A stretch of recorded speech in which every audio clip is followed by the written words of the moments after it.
the morn of truth, the remembrance of God,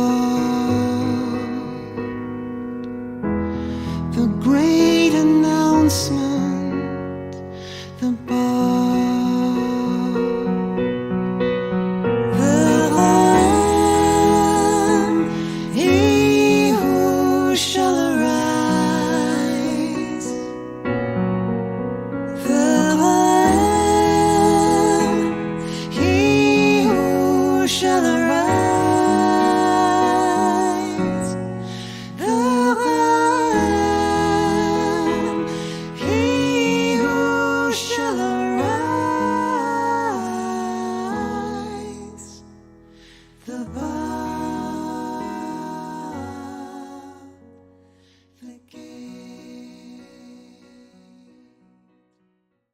Mullah Husayn was in Isfahan at this time upon a special mission for Sayyid Kazim. He was sent to win the support of an eminent religious leader. Mullah Husayn was so successful that the priest changed his views. He became so fond of Mullah Husayn that he regretted his earlier discourtesy and sent an attendant to find out where he was residing.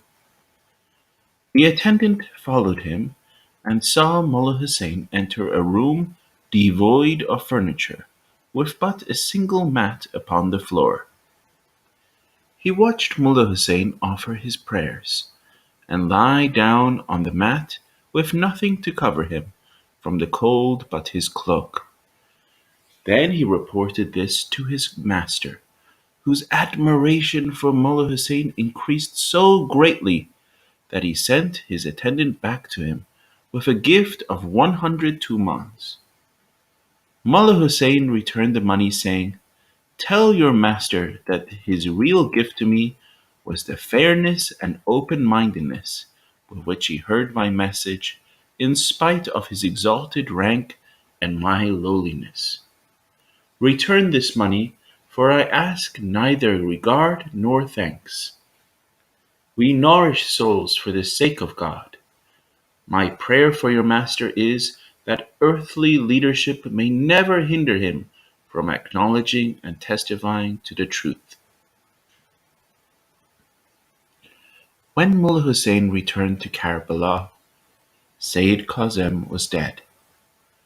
Though his own heart was heavy, Mullah Husayn cheered and strengthened the disconsolate followers of his beloved leader. He called them all together to renew their ardor. What, he asked them, were the dearest wishes and the last commands of our departed leader? From their reluctant lips, Mullah Husayn extracted the following admissions. They repeatedly and emphatically Sayyid Kazim had bidden them to quit their homes and scatter far and wide in search of him to whose coming he had so often alluded, that the object of their quest was now living amongst them, and that his truth could be discovered only by the seeker who would persevere to the end, that nothing short of powerful endeavor, purity of motive, singleness of purpose, and ceaseless search would ever lead them to him. We acknowledge our failure, they told him. Then why, Mullah Husayn demanded, have you chosen to remain in Karbala? Why is it that you have not dispersed and arisen to carry out Sayyid Kazim's earnest plea? To his entreaty they gave weak and evasive answers. Our enemies are many and powerful, one replied. We must remain in the city and protect the honor of Sayyid Kazim. I must stay in cave for their children and the family which Sayyid Kazim has left behind, another explained. They all, however, agreed to the leadership of Mullah Husayn, saying, "Such is our confidence in you, that if you claim to be the promised one, we shall all readily and unquestioningly submit. Mullah Husayn was shocked. God forbid, he cried, that I, who am but dust, be compared to him. Mullah Husayn realized the futility of his efforts and spoke to them no more. He left them and made his own plans to begin his quest for the beloved of God. Mullah Husayn prepared for his search by withdrawing and spending 40 days in retirement and prayer.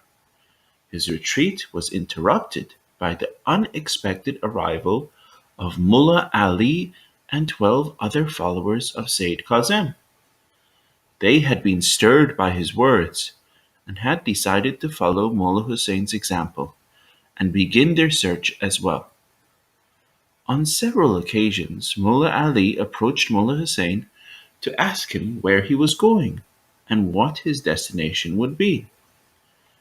Every time he neared Mullah Husayn, he found him so deeply wrapped in prayer that he felt improper to venture a question. Mullah Ali decided to retire in a like manner from the society of men and prepare his own heart for the quest. His companions followed his example. As soon as the 40 days were up, Mullah Husayn left Karbala. He was resolved never to cease his search until he was in the presence of the one he sought. The promises of Sayyid Kazim stirred in his memory. Many were the prophecies which he turned over and over in his mind. Verily, in the year 1260, 1844, his cause shall be revealed, and his name shall be noised abroad. In his name, the name of the guardian, Ali, precedeth that of the Prophet Muhammad. In 1260, the tree of divine guidance shall be planted. The ministers and upholders of his faith shall be of the people of Persia. It was now the year 60, so Mullah Husayn set out at once for Persia, where he felt his search should begin. An inner prompting led him to Bushehr on the Persian Gulf. As he walked through the streets, his heart leapt with excitement, for something told him that this city had once felt the footsteps of his beloved. Mullah Husayn said that he could feel the sweet savors of His Holiness in Bushehr. He did not remain in Bushehr because something suddenly turned him like a compass needle to the north. He set out at once on foot for the city of Shiraz. When he arrived at the gate of the city, he directed his brother and his nephew, who had accompanied him, to go to the prayer house and await his return. Something draws my heart into the city, he said, but I shall meet you for evening prayers. A few hours before sunset, Mullah Husayn's eyes fell upon a young man of radiant countenance. The youth advanced toward Mullah Husayn and greeted him with a smile of loving welcome. He embraced Mullah Husayn with tender affection, as though he had been an intimate and lifelong friend. At first, Mullah Husayn thought him to be a follower of Sayyid Kazim, who, on being informed of his approach to Shiraz, had come out to welcome him. Mullah Husayn recalls that memorable night as follows. He extended to me a warm invitation to visit his home and there refresh myself after the fatigues of my journey. I asked to be excused, saying that my 2 companions were awaiting my return. Commit them to the care of God, was his reply. He surely will protect and watch over them. Having spoken these words, he turned and bade me follow him. I was deeply stirred by the gentle yet compelling manner in which that young man spoke to me. His gait, the charm of his voice, the dignity of his bearing, all seemed to enhance my first impression. Soon we were standing at the gate of a modest house. "Enter therein in peace, secure," were his words as he crossed the threshold and motioned to me to follow him. His invitation, uttered with power and majesty, penetrated my soul. I thought it a good sign to be addressed in such words. Standing as I did on the threshold of the first house I was to enter in Shiraz. Might not my visit to this house, I thought to myself, enable me to draw nearer to the object of my quest? A feeling of unutterable joy invaded my being. During the hour for prayer, I unburdened my heart. O my God, I have striven with all my soul, and until now have failed to find thy promised messenger. I testify that thy word faileth not, and that thy promise is sure. It was about an hour after sunset when my youthful host began to converse with me. Whom after Sayyid Kazim do you regard as your leader? I answered him. At the hour of his death, Sayyid Kazim exhorted each of us to forsake our homes, to scatter far and wide in quest of the promised beloved. I have journeyed to Persia and am still engaged in my quest. Has your teacher given you any detailed indications as to the distinguishing features of the promised one? I enumerated all the things that Sayyid Kazim had told us to look for in that beloved one of God. My host paused for some time. Then, with a vibrant voice, he startled me with the words, "Behold, all these signs are manifest in me." He then carefully considered each of the above signs separately and conclusively demonstrated that each and all were indeed applicable to his person. I was greatly surprised and deeply moved. Politely I observed, "He whose advent we await is a man of unsurpassed holiness, and the cause he is to reveal is a cause of tremendous power." No sooner had those words dropped from my lips than I found myself seized with fear and remorse, such as I could neither conceal nor explain. I bitterly reproved myself, and I resolved to alter my attitude and to soften my tone.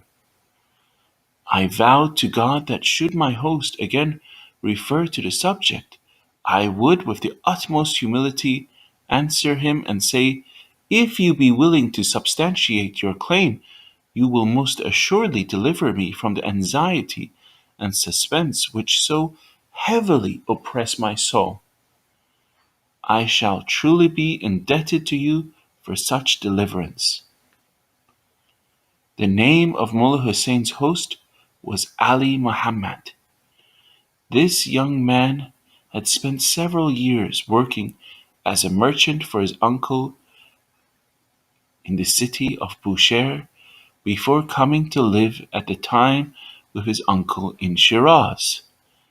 As Mullah Husayn looked upon the beautiful face of his host, what thoughts must have coursed through his mind, for in his name the name of the guardian, Ali, preceded that of the Prophet Muhammad.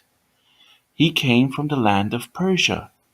He was announcing himself now in the year 60, 1844.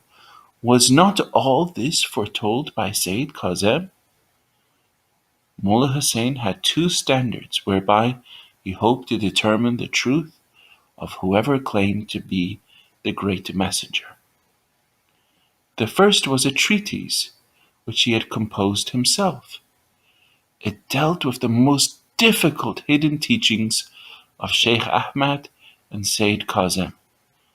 Whoever seemed capable of unraveling its mysteries would then be put to the test of revealing the commentary on the chapter of Joseph.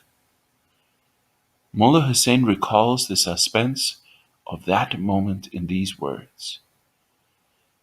While I was thinking about these things, my distinguished host again remarked, "Observe attentively. Might not the person intended by Sayyid Kazim be none other than I?" I thereupon felt impelled to offer him my own treatise. "Will you read this book of mine?" I asked him, "and look at its pages with indulgent eyes?" He opened the book, glanced briefly at certain passages, closed it, and began to speak to me. Within a few minutes, he had, with vigor and charm, unraveled all its mysteries and resolved all the problems that had troubled me. He further informed me of certain truths which could not be found in any of the writings of Sayyid Kazim or Sheikh Ahmad.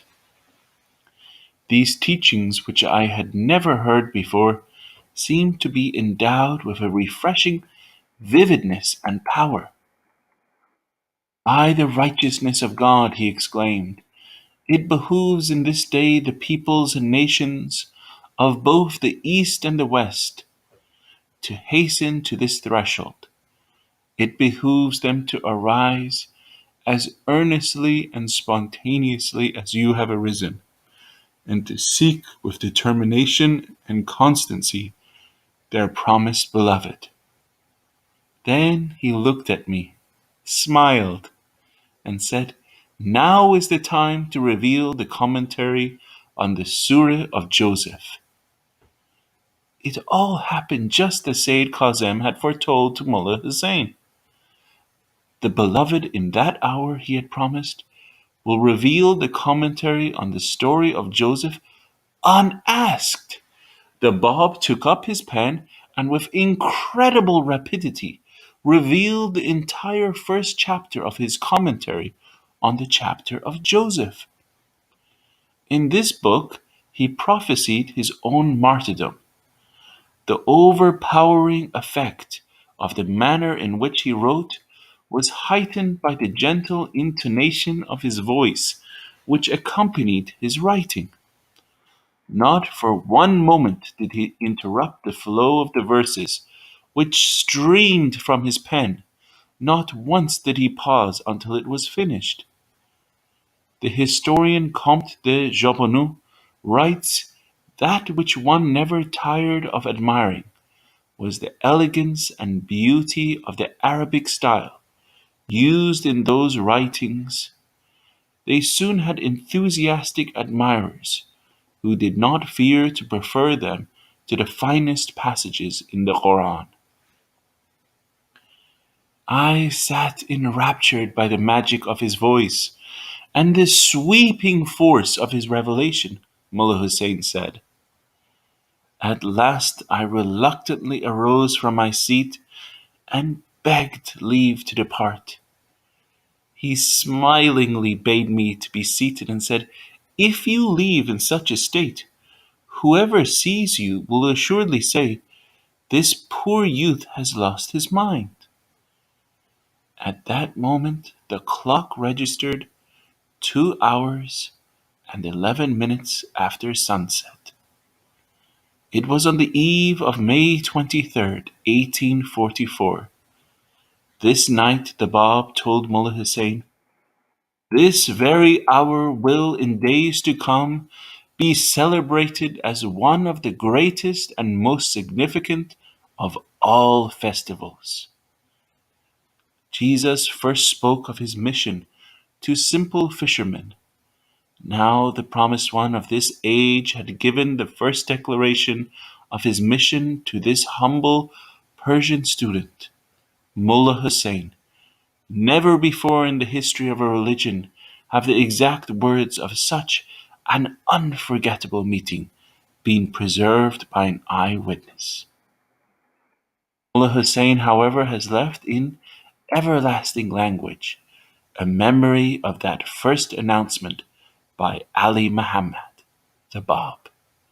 He could never forget the inner peace and serenity which he had felt in the life-creating presence of the Bab. He spoke often to his companions of that wondrous night. I sat spellbound by his utterance, he said. All the delights of paradise I seemed to be experiencing that night.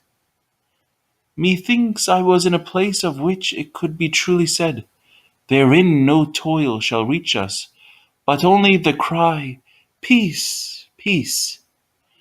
Sleep had departed from Mullá Husayn as he listened to the music of his beloved's voice. O thou who are the first to believe in me, verily I am the Bab, the gate of God.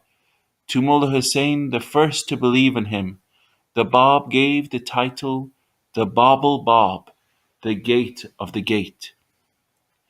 In that hour, the Bab proclaimed that he was the one foretold in all the holy books of the past.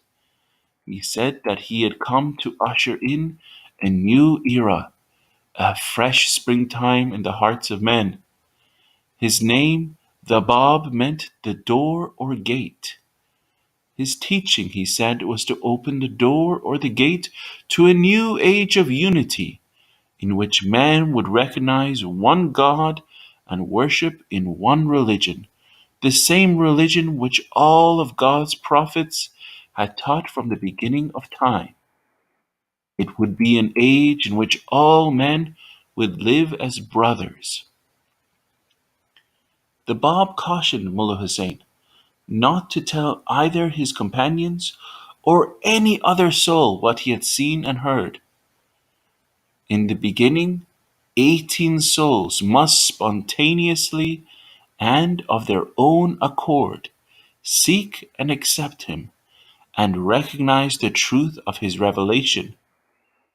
When their number was complete, he would send them forth to teach the word of God. Mullá Husayn's long search was at an end. His own words can best describe the depth of that experience. I was blinded by the dazzling splendor of this new revelation, he said, and overwhelmed by its crushing force. Predominant among all my emotions was a sense of gladness and strength which seemed to have transfigured me. How feeble and impotent, how dejected and timid I had felt previously. Then I could neither write nor walk, so tremulous were my hands and feet. Now the knowledge of his revelation had galvanized my being. I felt possessed of such courage and power that were the world, all its peoples and rulers to rise against me, I would alone and undaunted withstand their onslaught.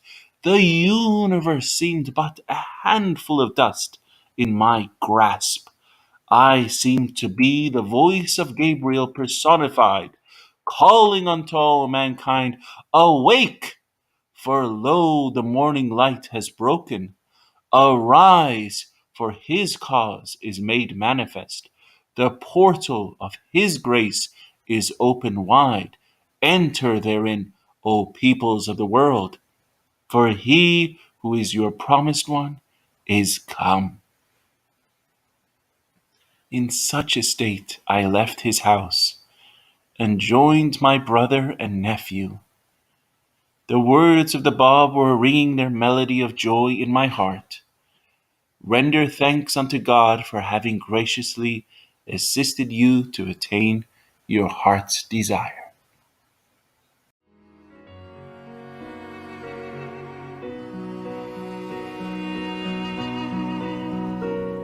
The sea of seas,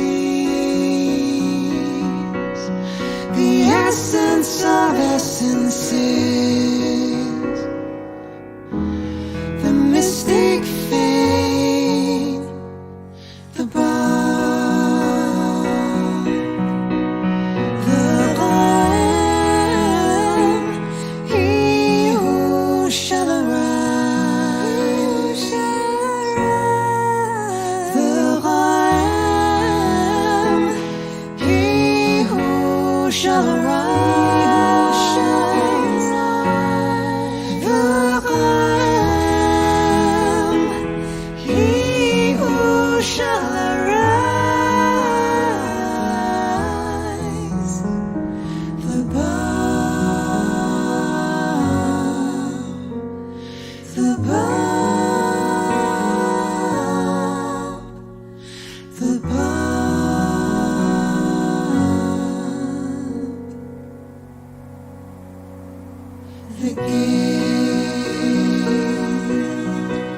the praise which hath dawned from thy most august self, and the glory which hath shone forth from thy most effulgent beauty, rest upon thee, O thou who art the manifestation of grandeur, and the King of eternity, and the Lord of all who are in heaven and on earth. I testify that through thee the sovereignty of God and his dominion, and the majesty of God and his grandeur were revealed, and the day stars of ancient splendor have shed their radiance in the heaven of thine irrevocable decree, and the beauty of the unseen hath shone forth above the horizon of creation. I testify, moreover, that with but a movement of thy pen, thine injunction, Be thou, hath been enforced, and God's hidden secret hath been divulged, and all created things have been called into being, and all the revelations have been sent down. I bear witness, moreover, that through thy beauty, the beauty of the adored one hath been unveiled, and through thy face, the face of the desired one hath shone forth, and that through a word from thee thou hast decided between all created things, causing them who are devoted to thee to ascend unto the summit of glory, and the infidels to fall into the lowest abyss. I bear witness that he who hath known thee hath known God, and he who hath attained unto thy presence hath attained unto the presence of God. Great therefore is the blessedness of him who hath believed in thee, and in thy signs, and hath humbled himself before thy sovereignty, and hath been honored with meeting thee, and hath attained the good pleasure of thy will, and circled around thee, and stood before thy throne. Woe betide him that hath transgressed against thee, and hath denied thee, and repudiated thy signs, and gainsaid thy sovereignty, and risen up against thee, and waxed proud before thy face, and hath disputed thy testimonies, and fled from thy rule and thy dominion, and been numbered with the infidels, whose names have been inscribed by the fingers of thy behest upon thy holy tablets. Waft then unto me, O my God, and my beloved, from the right hand of thy mercy and thy loving kindness, the holy breaths of thy favors, that they may draw me away from myself, and from the world unto the courts of thy nearness and thy presence. Potent art thou to do what pleaseth thee. Thou truly hast been supreme over all things. The remembrance of God and his praise, and the glory of God and his splendor, rest upon thee, O thou who art his beauty. I bear witness that the eye of creation hath never gazed upon one wronged like thee. Thou wast immersed all the days of thy life beneath an ocean of tribulations. At one time thou wast in chains and fetters. At another thou wast threatened by the sword of thine enemies. Yet despite all this, thou didst enjoin upon all men to observe what had been prescribed unto thee by him who is the all-knowing, the all-wise. May my spirit be a sacrifice to the wrongs thou didst suffer, and my soul be a ransom for the adversities thou didst sustain. I beseech God, by thee and by them whose faces have been illumined with the splendors of the light of thy countenance, and who, for love of thee, have observed all whereunto they were bidden, to remove the veils that have come in between thee and thy creatures, and to supply me with the good of this world and the world to come. Thou art in truth the Almighty, the most exalted, the all-glorious, the ever-forgiving, the most compassionate. Bless thou, O Lord my God, the divine lote tree and its leaves, and its boughs, and its branches, and its stems, and its offshoots, as long as thy most excellent titles will endure, and thy most august attributes will last. Protect it then from the mischief of the aggressor and the hosts of tyranny. Thou art in truth the Almighty, the most powerful. Bless thou also, O Lord my God, thy servants and thy handmaidens, who have attained unto thee. Thou truly art the all-bountiful, whose grace is infinite. No God is there save thee, the ever-forgiving, the most generous.